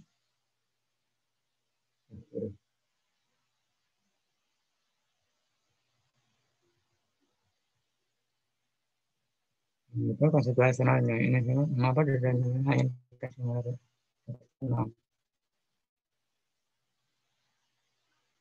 ada skema internalnya ada ya, cuma memang ini kan skema internal. Kalau kita skema internal itu maksudnya kita melihat langsung ini kan ada kita membedah langsung. Jadi memang yang kita pelajari, yang kita lihat di sini adalah eksternal ya, niatnya sih eksternal sama konseptual gitu kan, konseptual sama eksternal. Internalnya nggak kelihatan, emang nggak kita liatin di sini. Kalau mau dilihatin bisa aja, cuma kan kebetulan di bukunya itu nggak ada. Maksudnya internal itu kan tadi ya.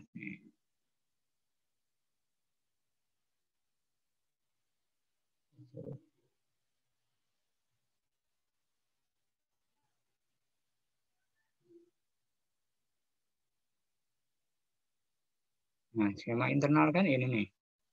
Ya. Sebuah tabel inventory ini sebenarnya penjelasan dari ini ya.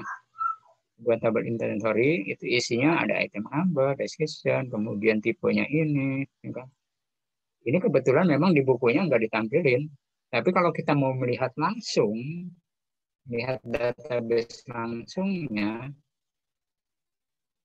atau disebutnya physical data, physical view-nya, itu kita bisa melihat. Cuma memang karena di bukunya itu nggak kelihatan, saya juga nggak bisa menjelaskan skema internalnya itu seperti apa, karena nggak ada, saya nggak tahu ya kalau di buku ya. Dari saya lihat itu. Nggak lihat.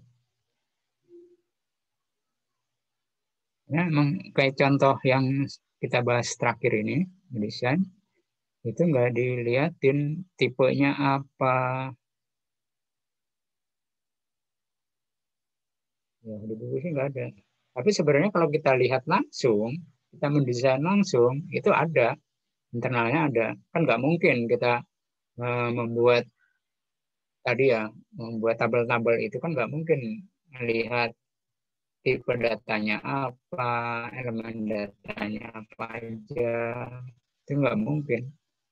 Pasti ada. Cuma memang tidak disampaikan di sini. Karena di buku juga nggak disampaikan. Tapi sebenarnya kalau kita lihat langsung, jika terjun langsung membuat database, tadi gimana kita mempartisi dari tabel besar ke tabel kecil, itu kelihatan.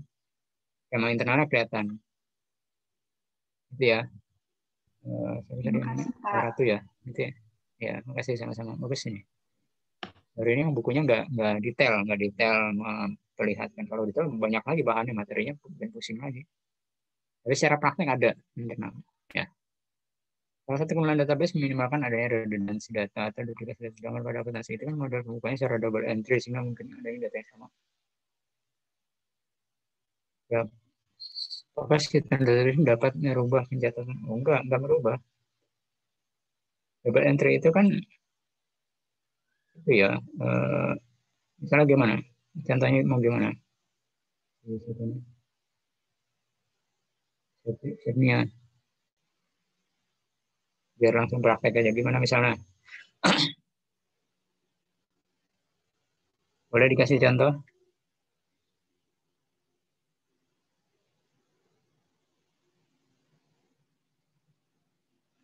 Lalu setnya ada nggak?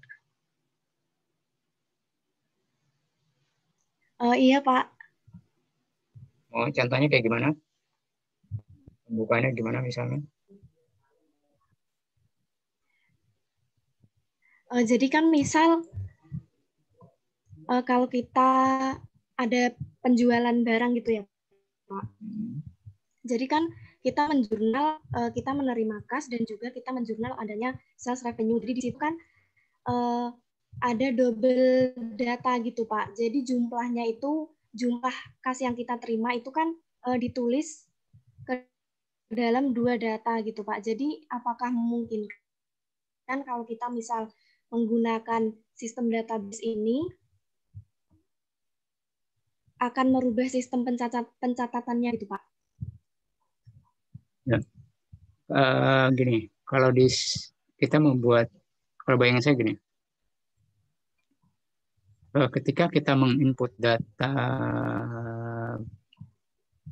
penjualan ya, berarti kan ada misalnya barang yang keluar gitu kan, berarti kemudian ada uang yang masuk. Sebenarnya bukan data yang sama itu kan ya. Jadi kan data yang berbeda, ada pengeluaran, ada penerimaan gitu.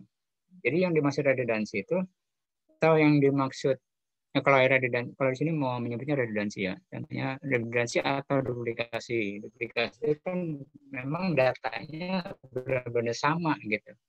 Kalau double entry kan berbeda ya, itu kan ada yang pengeluaran, ada yang penerimaan. Kalau duplikasi kayak misalnya tadi yang sistem file tadi, sorry mana ya? File.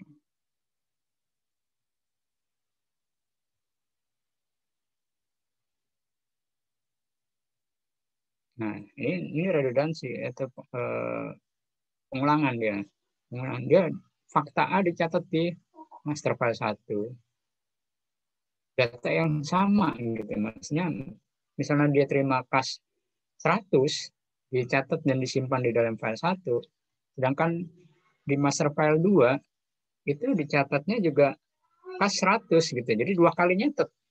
Nah, 2 kali nyatet redundansi atau duplikasi data, 2 kali nyatet kan. Ini kan bisa jadi salah ketik, bisa berpotensi salah ya kan, misalnya tadinya 100 menjadi 1000 atau menjadi 10. Ini kan ada potensi kesalahan di situ. Itu namanya redundansi. Tapi kalau di akuntansi double entry itu karena memang yang berbeda gitu. Akun yang berbeda kan. Bukan sama. Kalau dia di inputnya sama, misalnya masuk kas 100, kemudian di input lagi 100, nah itu baru redundansi. Nah kalau di database itu enggak. nggak akan terjadi redundansi. Jadi ketika dia mencatat tanggal 20 April ada penjualan 100. Maka yang dicatat adalah ada penerimaan kas 100 ya kan. Kemudian ada penjualan 100. Itu kan dua hal yang berbeda ya kan. Bukan duplikasi, itu yang berbeda gitu. Tapi bisa juga di sistem itu dibuat misalnya ada sekali aja gitu ya. Ada penjualan tunai. Dia memilih penjualan tunai ini misalnya dalam sebuah user interface ya. Penjualan tunai dia ngisinya sekali aja penjualannya 100. Maka sistem akan dibuat secara otomatis ketika ada penjualan tunai 100 maka akan terbentuk sebuah data kas masuk sebesar 100. Itu bisa juga, nggak perlu menginput kas 100 itu bisa juga. Karena itu berarti sudah baku ya kan, sudah baku.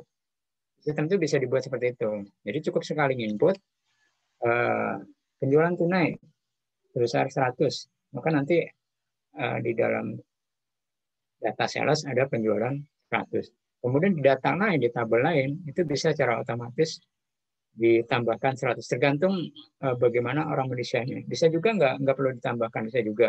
Jadi ketika membuat report, itu sudah didefine bahwa kalau ada transaksi penjualan 100, transaksi tunai penjualan 100, maka otomatis reportnya akan menyajikan ada penambahan kas 100. Itu bisa juga.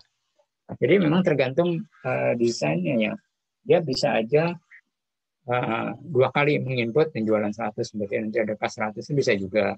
Atau cukup menginput sekali penjualan 100, tapi sistem akan membentuk data sendiri secara otomatis, nanti akan menambahkan di akun kas bahwa akan ada penambahan 100 dari penjualan tadi itu.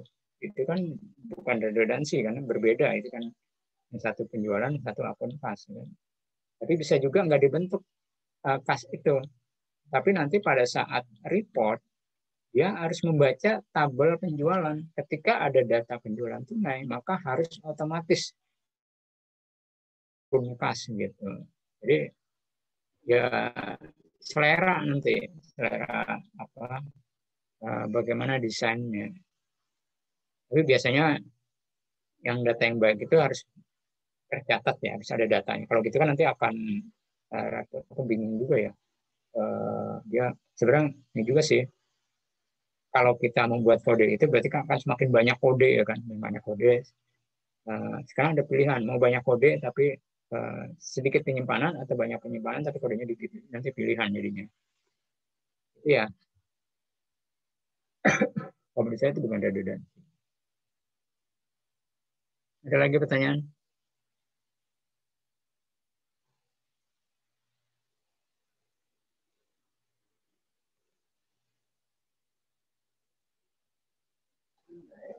Izin Pak. Ya. Jadi kan sudah dibahas yang mengenai keunggulan dari pendekatan database ini dibandingkan dengan pendekatan file gitu Pak. Dan tadi juga disebutkan kalau tidak salah oleh Adam ya, kalau kadang-kadang data ini bisa aja mengalami kerusakan sehingga sistem database itu jadi terganggu gitu Pak. Nah, selain kelemahan seperti kerusakan data tersebut, apakah terdapat kelemahan-kelemahan lain yang mungkin terjadi dalam sistem database ini sehingga nantinya diperlukan antisipasi dalam mengatasi kelemahan tersebut, Pak? Ya, ini bagus sekali pertanyaannya. Kita kembali lagi ke materi pertemuan pertamanya. Ada ERP, Enterprise Resource Planning. Jadi sebenarnya database ini bisa digolongkan sebagai sebuah sistem ERP ya kan. Ini bisa aja database ini mengakomodasi berbagai proses bisnis ya, menyatukan berbagai proses bisnis sehingga data itu menjadi terpusat. Bayangkan kalau misalnya ada satu proses bisnis berubah, database juga akan berubah. Database berubah, ini akan merepotkan. Apakah perubahannya tergantung perubahannya. Apakah perubahannya itu perubahan besar atau kecil? Atau perubahan itu mempengaruhi tempat lain atau enggak gitu kan? Nah, kalau mempengaruhi itu berarti bisa perubahan besar.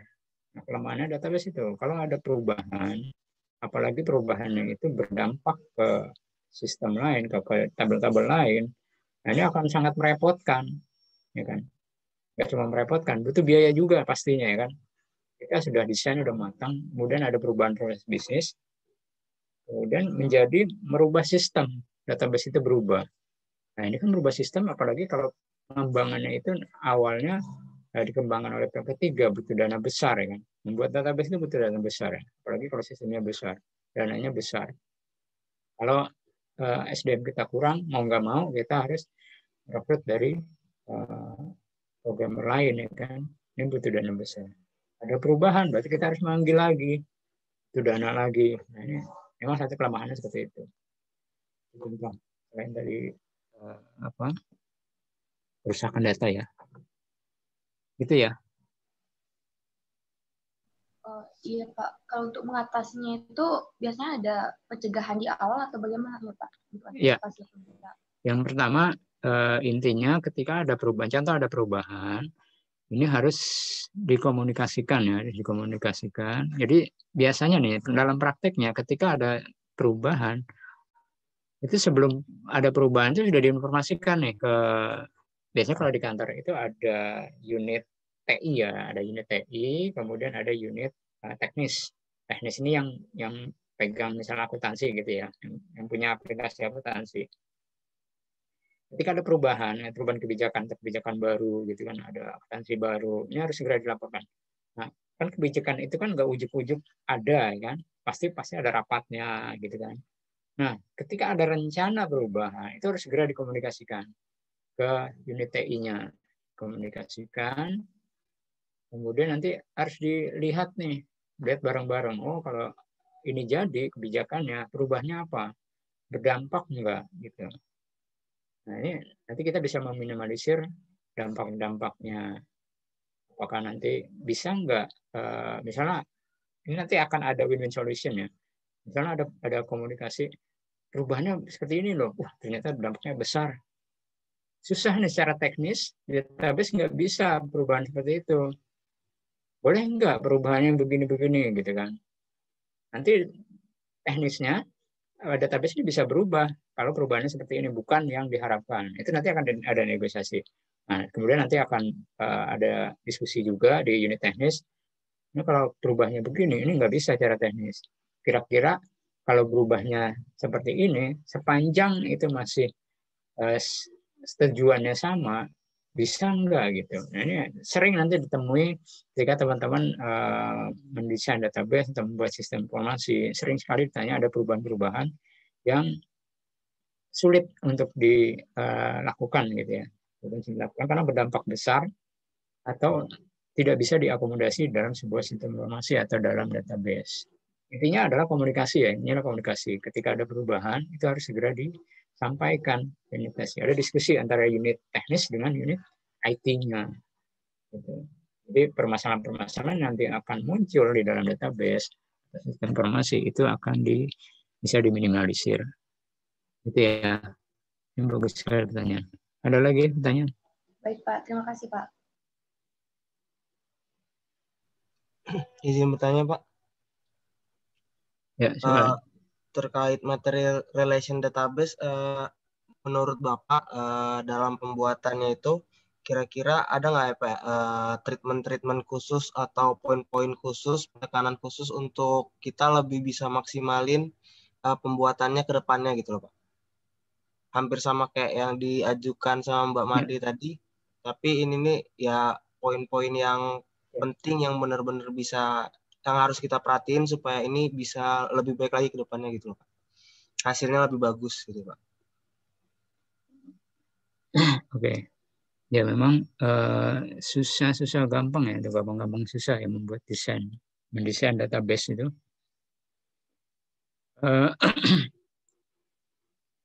Sebenarnya di unit teknis itu kan nggak paham betul probisnya itu seperti apa sih.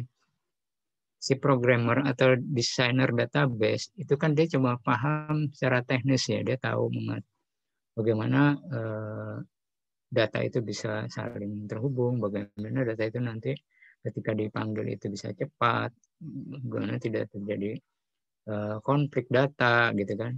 Dia hanya tahu teknis di dalam pengembangan database atau sistem informasi. Tapi sebenarnya yang penting juga adalah si desainer itu paham betul proses bisnisnya, gitu kan. Dari tadi yang di awal saya sebutkan, si desainer itu harus paham betul kebutuhan user, gitu. Kalau kita bisa memaksimalkan desain database ini, kita harus paham betul kebutuhan user itu seperti apa. Jadi kebutuhan user itu tidak hanya kebutuhan sekarang, tapi kebutuhan ke depan. Nah, kita juga harus bisa kebanyakan ya si desainer database atau programmer itu harus punya visi jauh ke depannya. Nanti ke depan itu seperti apa gitu kan? Banyak menghayalnya, jadi banyak menghayalnya ke depan seperti apa. Kalau begini gimana gitu kan? Kalau itu gimana? Kayak tadi. Mungkin nggak ketika kita membuat sebuah tabel instruktur tadi ya, kan tabel instruktur dalam bentuk ketiga, mungkin nggak nama instrukturnya sama gitu. Ini kan juga harus dipertimbangkan kan. Kalau misalnya ada nama instruktur sama, pasti ada yang berbeda gitu kan. Pasti ada yang berbeda. Nanti ketika kita membuat primary key, ini harus bisa menentukan kira-kira atribut apa yang pas untuk menjadi primary key di dalam di dalam tabel instruktur gitu kan. Apakah nama nggak mungkin jadi primary key. Primary kan harus unik kan, nama harus bisa sama. Apakah email mungkin bisa menjadi primary key karena nggak ada email yang sama. Dua orang nggak ada email sama gitu kan. Nah ini seninya kita harus bisa menentukan sebuah atribut yang bisa dijadikan primary key. Nah, ini intinya gitu. Tadi kita harus paham betul kebutuhan user. Kemudian kita juga harus bisa membayangkan ke depan itu seperti apa. Jadi hingga kita ketika mendesain database itu udah semuanya itu bisa tercakup gitu di dalamnya. Sehingga ketika ada masalah-masalah, ya pasti ada masalah ya, semua hidup pasti ada masalah ya. Kalau nggak ada masalah berarti kita mati kan, selesai hidup gitu. Semua hidup pasti ada masalah. Cuma bagaimana kita nanti meminimalisir, menjaga bahwa masalah itu tidak besar, menimbulkan dampak yang besar kepada kita. Ya kayak gitu. Dia harus paham betul kebutuhan dari user.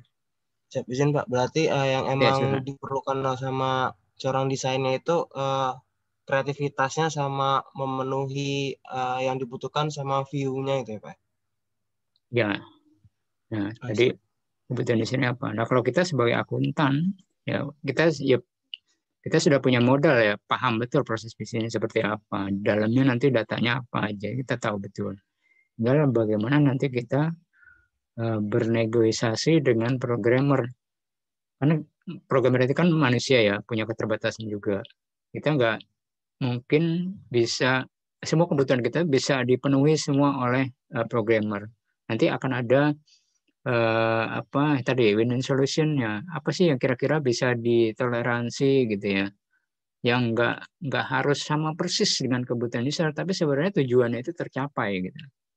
Jadi memang di sini ada komunikasi yang baik ketika kita mendesain sebuah database atau sistem informasi. Itu ya. Ada ya, lagi Pak, yang lain? Terima kasih Pak. Oke. Ini udah hampir setengah 1, nggak sempat latihan gitu. Oke, kita break dulu aja ya. Break. Nanti mungkin ada yang sholat, silahkan. Kemudian nanti diselesaikan ada latihan di LMS kita. Di pertemuan keempat ada latihan. Kita membuat database relasional dari sebuah tabel besar. Jadi silahkan dibuat sesuai dengan tadi prosedurnya gimana. Kita buat bentuk pertamanya dulu. Kalau emang tabel ada bentuk pertama berarti kita tinggal partisi ya kan. Kita pecah-pecah nih menjadi beberapa tabel kecil yang harus dalam bentuk ketiga kan. Kira-kira apa bentuk ketiga apa ciri-cirinya? Berarti dia sudah punya primary key. Sebuah tabel kalau sudah tidak ada potensi untuk terjadinya anomali apa itu update, insert ataupun delete, berarti dia sudah menjadi bentuk ketiga. Jadi teman-teman bisa membayangkan. Jadi seni membuat database salah satunya adalah menghayal kira-kira ini udah hilang belum? Nah, kalau ada yang baru bisa nggak dimasukin? Gitu. Semuanya lengkap nggak kalau kita masukin baru? Kalau kita menghapus atau memperbarui gimana? Gitu ya. Jadi kuncinya adalah kita memahami tadi anomali. Gitu ya. Baik, kita sholat dulu. Kemudian langsung mengerjakan latihannya. Sementara saya tutup ruang meetingnya. Terima kasih. Assalamualaikum warahmatullahi wabarakatuh. Waalaikumsalam warahmatullahi wabarakatuh. Siap, terima kasih Pak. Terima kasih Pak. Yuk. Selamat malam, Pak.